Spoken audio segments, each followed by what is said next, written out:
bien, nous voici de retour sur le plateau du GPP. Avec Olé, c'est ça? C'est ça. Olé, rappeur. Général, pop rap. Pop rap. Olivier, t'as déjà chanté? Je suis pas toi rappeur, non. Non, je chante pas non Tu sais plus. faire les essuie-glaces? Oui, ah bah bien sûr. Ah oui, tu t'en sors bien, ouais. Ah oui, Hyper oui, à l'aise. oui, oui. Ah bah. Bon, Olivier, Oui. qui est Linwood Boomer? Bon, tu peux nous parler. Ben, je sais que tout le monde s'en fout et je Voilà. suis sûr aussi que tu te Pourquoi dis. tout le monde s'en fout? Bah, moi non plus, je connaissais pas. Tu dois te dire, mais il a fait les fonds de tiroir, il avait rien à dire aujourd'hui. Oui. Eh bien non. Ah, bah, Cet j'espère homme-là. pas, Olivier. Eh ben non, non, Ouais. parce que cet homme-là, c'est incroyable. Il est devenu extrêmement riche. Alors, il a commencé sa carrière, Linwood Boomer, j'ai oublié de le lire pour avoir l'orthographe de son nom, en tant que Adam Kendall. C'était le mari de Mary Ingalls. Tu sais, il était aveugle dans la série. Mais il avait C'est la maison dans la prairie, exactement, la petite maison dans la prairie. La petite maison dans la prairie, ouais. Et donc il avait beau être aveugle dans la petite maison dans la prairie, il a eu du nez, ce garçon, parce que c'est lui qui s'en est le mieux sorti finalement de tous les comédiens de la série. C'est ce que j'ai découvert en préparant cette rubrique. Alors, juste après la petite maison dans la prairie, il a fait quelques apparitions, quelques passages comme ça dans Les Feux de l'amour. Oui, comme voilà. ça. Oui, dans Star Trek aussi, ou encore dans La Croisière s'amuse. Oui. Bon, en tant que comédien, puisque là, voilà. Bon. Ensuite, il s'est dit, tiens, je vais écrire des scénarios. Et il est devenu scénariste dans quelques séries qui ont plus ou moins bien marché. Bon, il a eu un petit peu d'argent avec ça, c'est pas... Voilà. Mais ensuite... Ah, c'est ensuite. Là, il est devenu producteur lui-même de séries. Et il a commencé avec une série que tu as notamment longtemps annoncée, Ricky ou La Belle Vie. Mais oui, c'était dans le Club Dorothée. Exactement. Mais oui, c'était lui le producteur. Ah, je ne savais pas. Et ben voilà, donc c'était l'ex-mari de Mary Ingalls dans La Petite Maison dans la Prairie, le producteur. Là, il a commencé à gagner un petit peu d'argent, donc ça allait très très bien. Mais c'est arrivé en 2000, de 2000 à 2006, la consécration, puisqu'il a continué à être producteur, bien sûr, mais d'une série qui a cartonné, qui s'appelle Malcolm. Oui, j'ai connu Malcolm. Tu envoies l'affiche là, c'est ça? 6 ans, un gros carton, ça lui a valu un Emmy Award d'ailleurs en 2001, la plus belle récompense pour les producteurs. Et d'ailleurs, dans l'épisode final en 2006, il s'est offert un petit cadeau. On le voit apparaître dans la peau d'un mafieux dans la série Malcolm. Et donc, il est devenu riche 1 million quand même. Aujourd'hui, il a pris sa retraite, il ne fait plus rien, il est tranquille, il a un avenir radieux qui l'attend avec peut-être des yachts, j'en sais rien, mais en tout cas, il est plus riche que peut-être l'ensemble des comédiens de La Petite Maison dans la Prairie. Bon parcours. Bravo pour ce garçon, Linwood Boomer, je ne le savais, je ne connaissais pas, donc voilà, qu'est-il devenu? Bah ouais, bravo à lui. Grâce à toi, on apprend des choses. Là. Ouais, merci. On applaudit Olivier. Hein. Merci à vous. Alors tu reviens lundi? Avec grand plaisir. Hein? Tu sais pas si, Patrick de Carolis, on ne le voit plus. Ah oui, on ne le voit plus? Non. Mais qu'est-ce qu'il est devenu? Ah bah je vous le dis. On le fera lundi? Ah bah bien sûr, bien sûr. Bon week-end? À toi aussi, à vous aussi. Merci, bon salut les gars. À bientôt. Allez, applaudissements pour Olivier. Bon, le GLPP continue? Eh ben oui. Avec toi? Hein? Oui. Tu vois que ça se passe bien, non? Oui. Ouais. Bah oui. Alors tu es rappeur, toi? Oui. Alors tu as 19 ans, depuis quand tu es rappeur? J'ai 19 ans, je suis rappeur depuis 3 ans, je fais de la musique depuis longtemps. 3 ans, donc tu avais 16 ans? J'avais 16 ans, voilà. C'est un truc de fou ça.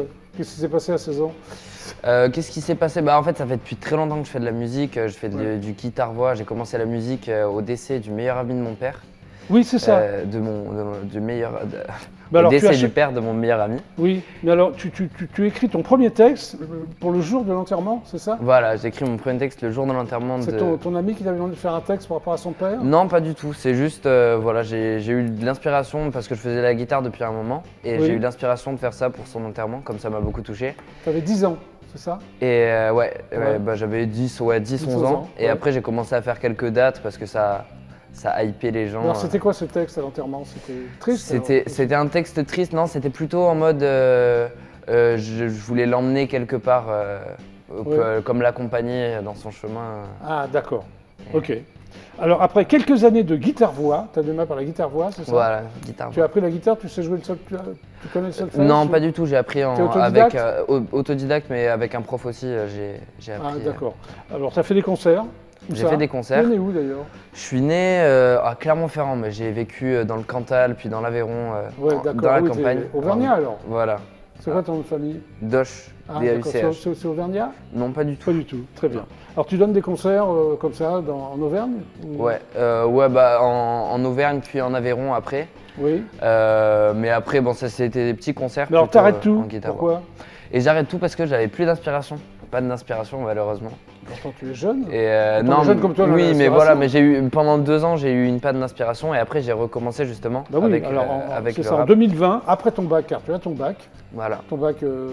Mon bac scientifique. Bac scientifique. Tu es parti pour un voyage, c'est ça, d'1 an en Europe. Voilà, c'est vélo. ça. Avec un ami, Justin. Oui. Gros coucou à lui. Voilà. Et vous aviez chacun un vélo ou vous étiez à 2 sur le même vélo? Non, quand même pas. Non, on avait chacun un vélo, on est parti pendant 1 an du coup, on a fait 12 000 km. Si mes calculs sont exacts, tu avais Voilà, 17 ans. j'avais 17 ans. Et pourquoi tu as fait ça? Une idée Ça fait hyper longtemps que j'avais envie de faire un voyage, un long voyage et voilà. Et un peu envers et contre tous, on a lancé le alors projet. En Europe, tu n'as pas fait tous les pays d'Europe, tu es allé en Europe centrale, en Scandinavie? Non, on a fait un peu tout, on est passé partout, on a fait 26 pays. On est monté, 26 pays ouais, on est monté au Cap Nord, le point le plus au nord de l'Europe, on est allé jusqu'à Istanbul. Et comment tu faisais? Alors tu dormais chez l'habitant? Comment ça se passait? On dormait chez l'habitant et après aussi dans des tentes, dans une tente. Ok. Et tu avais suffisamment d'argent pour tenir 1 an, c'est ça? J'avais suffisamment d'argent, on a fait un financement participatif. Ah d'accord, ok. Ouais. Et au bout d'1 an, tu es rentré?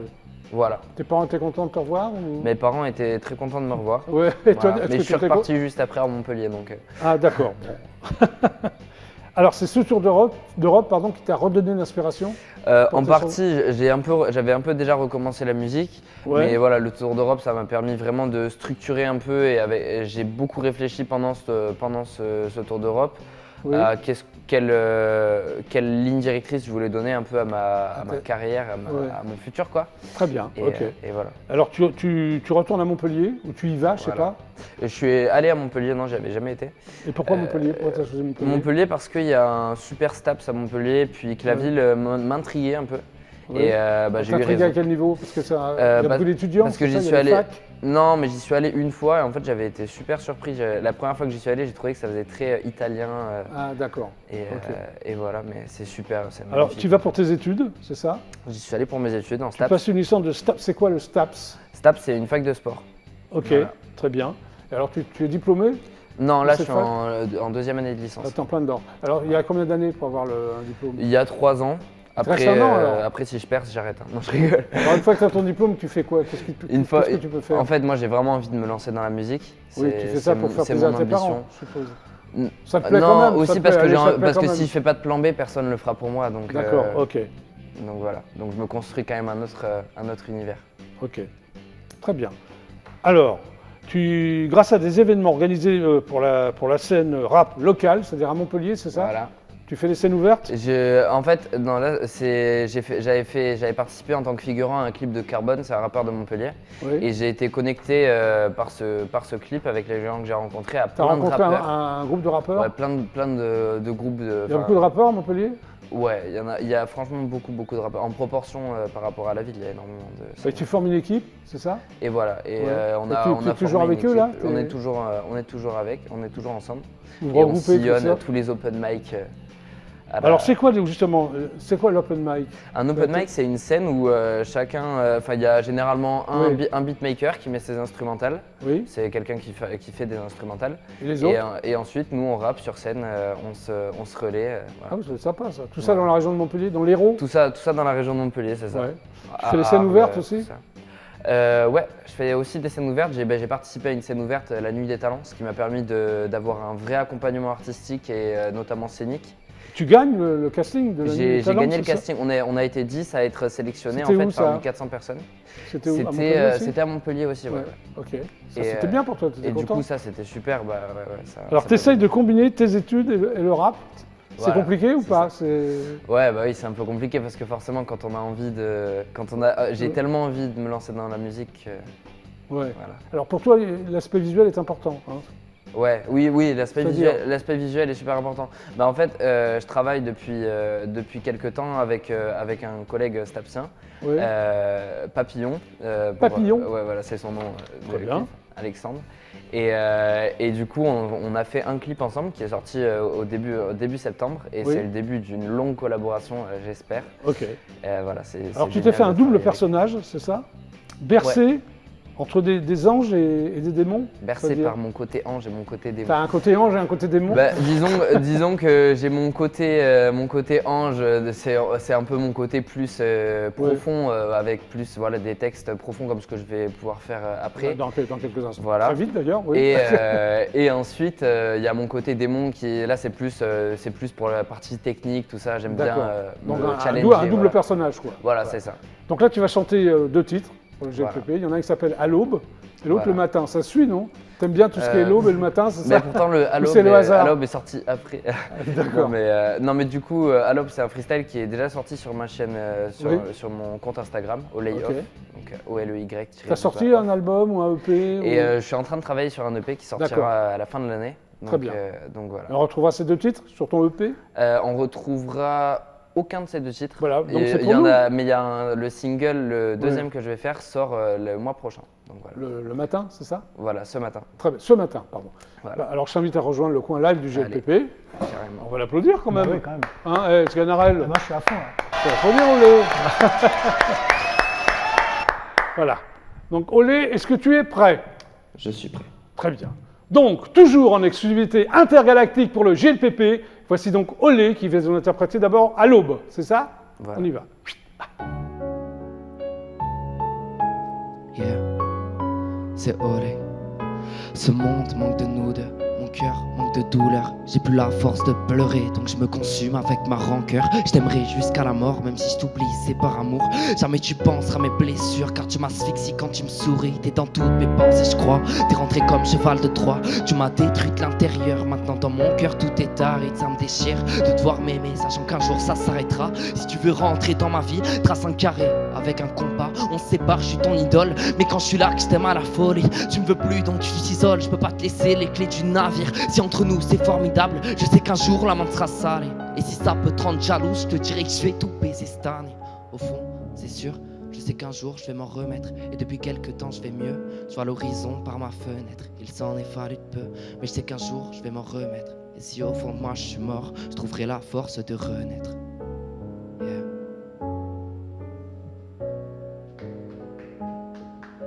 Et voilà.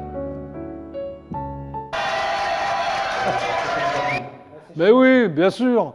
Alors l'autre titre c'est Ce matin? L'autre titre c'est Ce matin. Ok, tu es prêt? Je suis prêt. Allez, on y va. Musique. Donc il sort le mois prochain.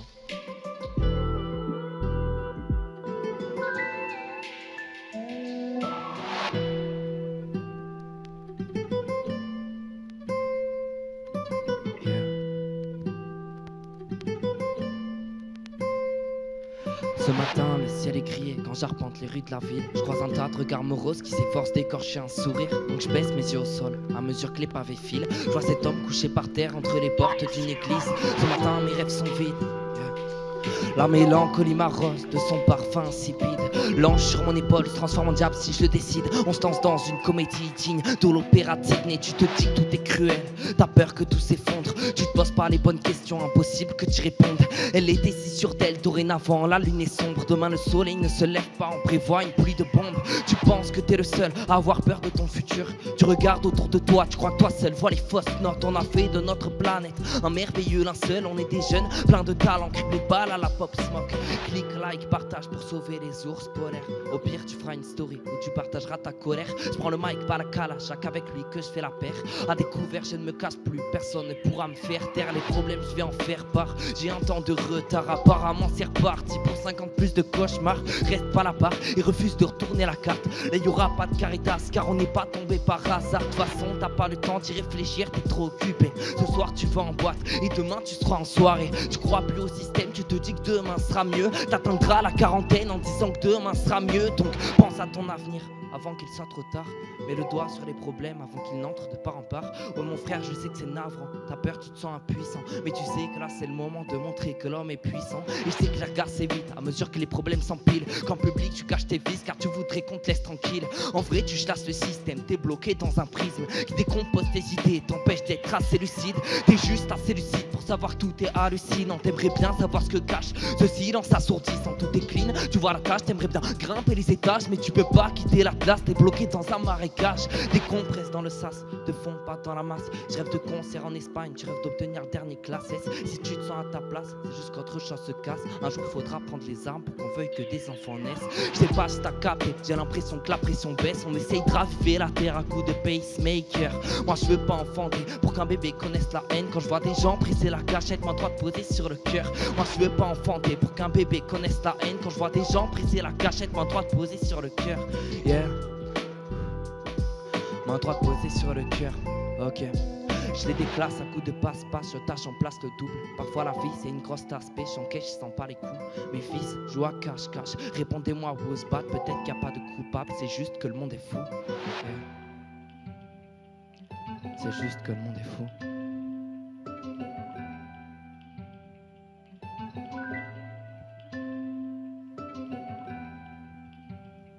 Et voilà. Bravo. Viens nous rejoindre, Olé. Viens nous rejoindre. Moi, ce qui me sidère, c'est quand vous avez, même toi, quand vous avez à retenir les textes comme ça, parce que c'est un débit, c'est incroyable, quoi. C'est toi qui les écris, Robin.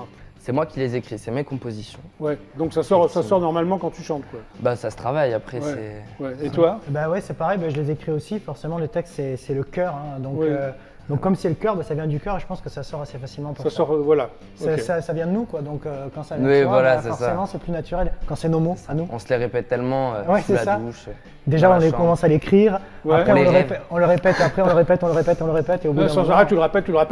Et au bout d'un moment, on a gravé dans la tête, quoi. D'accord, ok. Voilà. Bah, merci, c'est terminé le GLPP. Bravo. C'était un plaisir. Applaudissements pour Sganarelle. Voilà. Vous pouvez me retrouver donc sur Instagram. On peut te retrouver sur Insta? Exactement, _8, Sganarelle_8, voilà. et puis sur YouTube, Sganarelle. Alors ton EP sort demain? Il sort demain sous l'eau. Sous l'eau? Sous l'eau. Je sais nager un petit peu, ça va. Tant mieux. Donc tant mieux, c'est ce qui m'a permis de sortir la tête de l'eau. Et toi, Olé, alors, est-ce qu'on va acheter un titre sur Instagram, donc Oley, OLEY_OFF. Oui. Off. Et voilà, après sur Spotify, YouTube, mon dernier clip est sorti, Oley Constat. Voilà. Bon bah merci. Merci à tous les deux. Merci beaucoup à toi. Merci à toi. Merci à vous de nous avoir regardés. On se retrouve demain à 17h30 précise. Au revoir, à demain. C'était donc le GLPP. Au revoir et merci. Voilà, vous faites comme moi. Yes. Salut. Hop.